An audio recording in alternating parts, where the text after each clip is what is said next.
हाँ बिल्कुल छुप रहे हैं। देखो मैं उनके बारे में अब क्या बोलूँ, वो तो उनकी रुचि थी।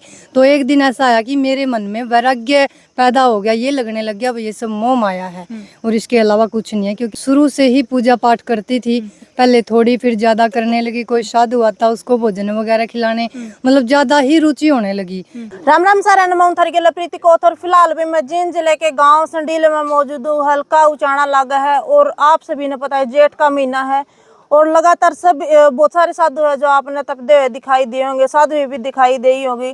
और आज हम उचाणा हल्के के गांव संडील में पहुंचे हैं। साध्वी दुर्गाई नाथ भी है जो 21 दिन की तपस्या है जो इनने करी है। इतनी कड़कड़ाती धूप में भाई 2 मिनट भी कोई आग के पास में नहीं बैठ सकता, लेकिन ये पूरा का पूरा दिन है जो आग में तप कर अपने शरीर को जलाए है। तो बातचीत करेंगे तपस्या करने के पीछे क्या कुछ कारण है इनका, और भक्ति मार्ग पे जो कब चले और पीछे का जीवन की तो हम बातचीत कराएंगे। और क्या कुछ उद्देश्य है जो लेकर चल रहे, असली साधु कौन हुआ भाई, तो बातचीत करेंगे। जी प्रणाम साधु जी। आपकी पूरी टीम को और आपके पूरे मतलब जो दर्शक है देखने वाले हैं, मेरी तरफ से आदेश आदेश आदेश। जी कैसे हो? मैं ठीक हूँ, आप सुनाओ आप कैसे बढ़िया हो? है जी।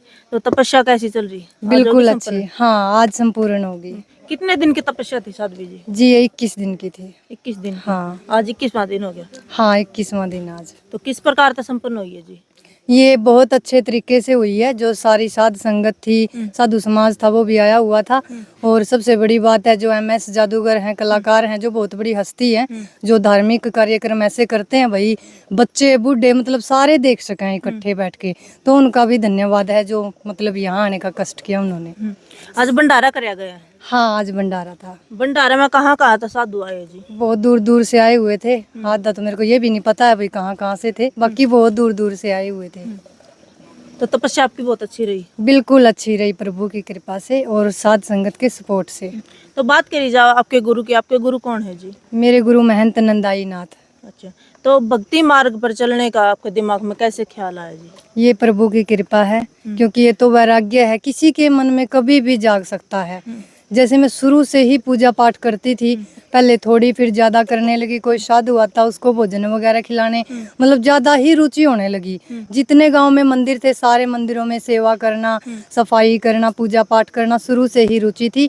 तो एक दिन ऐसा आया कि मेरे मन में वैराग्य पैदा हो गया, ये लगने लग गया ये सब मोह माया है और इसके अलावा कुछ नहीं है। क्योंकि जो कुछ है वो प्रभु भक्ति में ही है। अच्छा, बात करी जाओ गृहस्थी जीवन में सुख है या फिर जी साधु जीवन में सुख है? देखो जी दोनों में ही सुख है। क्योंकि जो गृहस्थ में अगर अच्छे से रह रहे हैं ना सुख शांति से, कोई लड़ाई झगड़ा नहीं है, तो वो भी बहुत अच्छी बात है। उसमें तो सबसे बड़ा सुख है।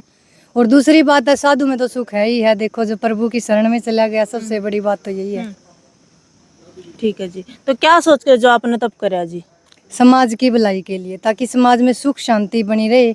हम जैसे इतनी बड़ी बात तो बोलेंगे नहीं, पर जैसे कोई भगत आ गया हमारे पास, किसी को कोई समस्या है, तो हमको मतलब उनके कष्टों को दूर करने की कोशिश करेंगे। सिर्फ जो हमें आशीर्वाद मिला है तपस्या के द्वारा, जो फल मिला है उसके द्वारा। तो श्रद्धालु कहाँ कहाँ आता रहे जी? बहुत दूर से आ रहे हैं जी। बनबोरी के पास से भी हैं और एक ये आपके सामने बैठे हुए, आप पूछ सकते हो इनसे, बहुत दूर दूर से हैं जी। श्रद्धालुओं से भी बातचीत करेंगे, लेकिन पहले उनसे पहले आप तो बातचीत कर लिया और बातचीत है। ये मैं पहले 2 बार कर चुकी हूँ, अब की बार तीसरी बार है। पहले किस प्रकार की तपस्या करी जी आपने? पहले ऐसे ही करी थी, पहले मतलब संन्यास से पहले करी थी। अग्नि तपस्या? अग्नि तपस्या करी थी। 5 धूणे स्टार्ट में थे और 7 उससे अगली नेक्स्ट टाइम थे और 9 है जो वो अब की बार थे। अच्छा, तो संन्यास कब लिया जी आपने? ये लगभग 1 साल पहले। अच्छा, तो आगे भी धूणे बढ़ा दिए जाएंगे? हाँ जी बिल्कुल, अब की बार 9 है तो अगली बार 11 या 21 जो भी प्रभु की इच्छा होगी, बाकी बढ़ाए जाएंगे। मतलब जो जो सीढ़ी बढ़ती जाओगी उसी तरह है जो धूणे की संख्या जो बढ़ाती जाएगी? हाँ बिल्कुल। अच्छा ठीक है जी। तो असली साधु कौन हो जी, एक और बता दे बात। असली साधु वो होगा, देखो सबसे पहले तो साधु का मतलब होता है अपने शरीर को साधना। सबसे पहला तो यही है उसका जो पॉइंट है। पहले अपने शरीर को साधो, जिसमें ब्रह्मचर्य सबसे पहले आता है। दूसरी बात है जो मतलब मोह लोभ काम क्रोध माया, इनसे दूर रहो, वही असली साधु है। साधु मतलब शांत स्वभाव का होना चाहिए, किसी भी चीज का मोह उसको नहीं होना चाहिए। और जो ये माया है आप तो समझते ही हो, तो इससे बिल्कुल दूर रहना चाहिए। असली संत वही है जो श्रद्धा से उसको अगर 5 रुपए भी दे दे तो उसमें ही खुश है जी। साधु के रूप में भी पाखंडी छुपे हुए हैं। हाँ बिल्कुल छुप रहे हैं, क्योंकि आज माँ बाणा के पीछे। हाँ बिल्कुल छुप रहे हैं। देखो मैं उनके बारे में अब क्या बोलूँ, वो तो उनकी है, जो वो गलत कर रहे हैं तो उनको एक दिन भगवान और रिजल्ट भी देगा, क्योंकि भगवान बाणा को बदनाम करना बहुत ही गलत है। तो आप क्या कुछ पर्पज लेकर चल रहे हो जी? मैं यही पर्पज लेके चल रही हूँ। सबसे पहले तो समाज में सुख शांति करने की कोशिश करूंगी। लोगों के जो कष्ट है वो देखो आशीर्वाद के द्वारा ही, जैसे कोई आ गया उसको समझाने की कोशिश करूंगी, अगर कोई गलत रास्ते पे चल रहा है तो। और दूसरी बात है, हमारा जो डेरा है हमारे शंडील गांव का, उसका नाम रोशन करने की मेरी कोशिश है, मेरे गुरु का नाम करने की कोशिश है। किस प्रकार से रोशन करोगे जी? अब यही है, देखो किसी का भला करेंगे तो दुनिया में नाम भी होगा, कुछ अच्छा करके दिखाएंगे तो नाम अपने आप हो जाएगा। अच्छे कर्म करेंगे तो अच्छे कर्म करके ही करेंगे सब। जी जी बातचीत करा दे। नाथ संप्रदाय में 5 गुरु होते हैं जी, तो आपके गुरु 5 कौन कौन से गुरु जी? नहीं, अभी मेरा एक ही गुरु है, एक में भी 5 है, अगर वो संपूर्ण है तो। वो आगे की मर्जी, अगर गुरुजी आदेश देते हैं या मेरी इच्छा हुई तो मैं 5 बना लूंगी, नहीं तो अगर एक संपूर्ण है उससे हमें ज्ञान मिल रहा है तो 5 बनाने की जरूरत ही नहीं है। असली गुरु तो एक ही हुआ है। तो आपके गुरु के चेले या फिर चेलिया कितनी है जी, या फिर मेरे गुरु के 4 हैं। कौन कौन है जी? वो है जी धर्माई नाथ हैं, और एक योगी ब्रह्माई नाथ हैं, और एक मैं हूँ, आप जानते हो मेरे को, दुर्गाई नाथ। और एक और है, उनका मैं नाम नहीं जानती, वो ज्यादा दिनों से दूर ही रहते हैं। बाकी चेले भी तपस्या कर रहे हैं जी? वो मेरे को पता नहीं जी, वो कोई ज्वाला जी में है, कोई मतलब दूर दूर है, तो उनका मेरे को पता नहीं वो क्या कर रहे हैं। अच्छा, तो बात करी जाओ जी साधु, हमें बहुत सारी साधु हमने ऐसी भी देखी है जो जटाए रखे है, लेकिन आपके जो नॉर्मल लड़कियां हो, सिंपल लड़कियां हो, उस तरह के जो केस है जी? वो तो जो अपनी अपनी चॉइस है, किसी को कैसे पसंद है, किसी को कैसे पसंद है। हम तो जैसे हैं रियलिटी में है, हमें नकली की जटाएं लगवाने का कोई शौक नहीं है। मतलब बहुत सारी नकली भी लगवाए हैं? हाँ लगवाती हैं, लेकिन हम उनके बारे में कुछ नहीं बोल सकते। ठीक है, तो लास्ट में क्या कहना चाहोगे? बस यही बोलूंगी भाई, समाज के लिए कुछ अच्छा करो, गऊओं की सेवा करो, नशा मुक्ति जो अभियान चल रहा है उसमें साथ दो, और जो कहीं गलत होता दिखे, देखो देखने वाला भी तो मतलब वो हो गया ना अपराधी, एक तो करने वाला हो गया, एक देखने वाला। अगर कहीं गलत हो रहा है उसके खिलाफ आवाज उठाने की कोशिश करो, बस मेरी तो यही संदेश है। ठीक है जी, और अपने माँ बाप की सेवा करो बस। ठीक है जी, प्रणाम। प्रणाम जी नमस्कार। नमस्कार जी। नमस्कार। कैसे सर? बिल्कुल बढ़िया है जी। एक बार आपका परिचय दे दो जी, क्योंकि जो दर्शक आपने देखा हो, किसी और ड्रेस में देखो और आज आप सिंपल वस्त्रों में हैं। मैं MS जादूगर सम्राट के नाम से कार्यक्रम करता हूँ। जी तो वो जैसे आज तो मैं, वो तो मेरा आधार कार्ड है ना, मेरी जो गेटअप होता है हाँ जी, वो मेरा आधार कार्ड है। आज मैं तभी बिल्कुल मैं बता रही हूँ, बोल हाँ रही हूँ बिल्कुल। आपको। हाँ जी। तो अब ये सिंपल साधारण तरीके से मैं आया हूँ और गुरुजी से मैं जुड़ा हुआ हूँ। देखो क्योंकि आज की टाइम में इतनी गर्मी में तपना, मतलब शरीर को बलिदान देना, ये छोटी बात नहीं है ये। बिल्कुल। और किसके लिए कर लग रहे हैं भाई, ये समाज के लिए कर रहे हैं, समाज के कल्याण के लिए कर रहे हैं। तो मेरे इनसे विचारधारा मेरी जुड़ी हुई है।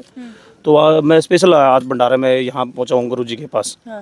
जी कब तक जुड़े हुए जी आप इनके साथ में? काफ़ी साल से जुड़ा हुआ हूँ मैं इनके साथ में। जब उस टाइम तो मैं जादूगर छोटा था ही, थोड़ा सा बड़ा हो गया, बस इतना ही फर्क हो गया जी बस। हाँ तो क्या ये ब्राह्म जोड़ोगे? जी राम से तो क्या बड़े होंगे। हाँ तो जो भी काम करते हैं तो लेवल तो कोई से शांत हो जाता है। राम जोड़ोगे? नहीं राम से तो नहीं हो, लेकिन राम पे चले जरूर जाएंगे लास्ट तक। हाँ जी, हाँ जी बिल्कुल, वो सबने जाना है। हाँ जी बिल्कुल बिल्कुल जी। तो और क्या कहोगे जो आपने देखा लग रहे हैं? मैं तो ये कहना चाहता हूँ, देखो जो संत महात्मा है, अगर ये संत ना होते ना तो समाज में आज मार खत्म आ जाती। क्योंकि आदमी कोई भी गलत काम करने से पहले इसके बारे में, परिणाम के बारे में सोचते नहीं है। हम क्या करते थे, आज हम यहाँ आए हुए हैं हाँ जी। तो हम कहीं हमारे दिमाग में कोई गलत विचार थे, या हम मंदिर में जाते हैं, गुरु जी के पास जाते हैं, तो अपनी ऑटोमेटिक साधना बढ़ जाती है उसी से। तो इसलिए मतलब संत महात्माओं का सम्मान करना चाहिए, इनका मान सम्मान करना चाहिए, और विश्वास भी करो लेकिन अंधविश्वास ना करो। मैं माँ को थोड़ा ज़्यादा मानता हूँ, तो मैं माँ के लिए 2 लाइन बोलता हूँ, क्योंकि जो गुरुजी है वो माँ के रूप में है। क्योंकि देखो नारी, ये भी नारी है कि प्यासी दुनिया खातर ठंडे जाम वर्गी है, गर्मी में छाया जाडे में घाम वर्गी है, इतना काम करे है फिर भी नीरे दुख भोगे, कुकर बताओ रहे लोगों मेरी माँ राम वर्गी है। नवलिया माँ एक धरती पे ऐसा कलाकार है जो अपनी कला ने दूसरा का नाम दे, अपनी औलाद ने उसके बाप का नाम दे। माँ एक धरती पे ऐसा कलाकार है। मैं तो कई बार उपराणी भी कह दिया करूँ हूँ कि जिसने जाम्या पालिया पोसा बड़ा करया, अपने पैरों पर जिसने खड़ा करया, गोद में छुपा के हर दुख तक बचाया, जिंदगी की राहों पे चलना सिखाया, हर सुख दुख में निभाया मेरा साथ, कदे टैण को न्या दिया रखा पकड़ के हाथ, और मेरी माँ का गदा था तेरी के औकात कुछ ना है, और माफ़ करिए खुदा तेरे प्यारी मेरी माँ है, तेरे प्यारी मेरी माँ है। फिर आज संस्कारों की बात है कि बहन जी, जैसे बड़ी बड़ी हवेलियाँ में औलाद बिगड़ मिले है, लेकिन झुग्गी झोपड़ियाँ में संस्कार मिल जाएंगे। माँ बाप की सेवा देखी से मन छप्पर में, महिला में मन औलाद बिगड़ती देखी है, मैंने देखी पड़ोसन चूल्हा धोरा बतलाती और बुढ़ी सासू बाहर निकलती देखी है। मैंने देखा बहू का चमचा बनता छोरा रहे गाड़ी में मैंने साड़ी आती देखी है। मैंने देखी उड़ती पगड़ी यारो बाबू की जोड़ा में मछली तड़पती देखी है कि साड़ा लाग गया नोट पूछा दे मिनटा में भाई का मैंने भाई रे मैंने खाता देखा। जेठ बहू मैंने देखे बतलाती चूल्हा धोरे बैठ जमाई मैंने खाता देखा और बेली का टेम पर कर्जा हो जाए कई भाइयाँ के उन्होंने बोला कई भाइयाँ के मेरा बाण रड़कती देखी है कई भाइयाँ के मेरा बाण रड़कती देखी है। वाह वाह, बहुत गजब की बात है जो लिख रखी है आपने। अच्छा, समाज हित के लिए संतों का आना मतलब जरूरी है? बिल्कुल संतों का बहुत ज़रूरी है जी, क्योंकि जो चीज़ हम बहुत सारी चीज़ें ऐसी है संत महात्माओं से मिलती है हमें, उनसे हम सीखते हैं, उनके साथ में उठना बैठना करते हैं तो कुछ उनको अच्छी चीज़ सीखेंगे। जैसी हमारी संगत होगी ना, हम जैसे शराब पीने के पास बैठेंगे तो हम शराब की बात सीखेंगे, बीड़ी पीने के पास बैठेंगे बीड़ी की सीखेंगे। तो गुरु संत महात्माओं के पास बैठेंगे ना तो उनकी विचारधारा ऑटोमेटिक हम अच्छी चीज़ सीखेंगे। जी बिल्कुल जी। ठीक है जी, बहुत बहुत धन्यवाद। और लास्ट में क्या कहना चाहोगे जो आपने देख लग रहे हैं? लास्ट में तो ये है, जैसे कोई भी संत महात्मा हो उसका पास्ट पे मत जाइए। आज जो प्रेजेंट में जो चीज़ अच्छा करना लग रहे ना तो उनको सपोर्ट करना चाहिए, उनको साथ देना चाहिए और मिलजुल के प्रेम प्यार से रहना चाहिए। उनकी जो साधना है तपस्या है वो बहुत बड़ा बलिदान है, तो उनका सपोर्ट करनी चाहिए, साथ देना चाहिए, उनको मानना चाहिए, समझना चाहिए उनके बारे में। जी ठीक है, बहुत बहुत धन्यवाद। तो भाई ये थी हमारे साथ में दुर्गाई नाथ और जादूगर MS सम्राट। तो बातचीत करी है और 21 दिन की तपस्या है जो इनकी आज संपन्न हो गई है और भंडारा भी कराया है। दूर दूर से साधु संत आ रहे थे और मतलब अच्छे तरीके से जो भंडारा का संपन्न हुआ है। तो आपने भी इस वीडियो को ज़्यादा से ज़्यादा शेयर जरूर करना है। और भाई देखा जाए जेठ का महीना में 2 मिनट भी कोई धूप में नहीं निकल सकता है, लेकिन पूरा दिन आग में तपना बहुत मुश्किल काम है। तो भाई इनके तप के लिए आपका क्या कहना है? तो आपने आपकी राय भी जो सब कमेंट के जरिए जरूर रखनी है। मिलते किसी और वीडियो के साथ में, तब तक के लिए जय हिंद, वंदे मातरम।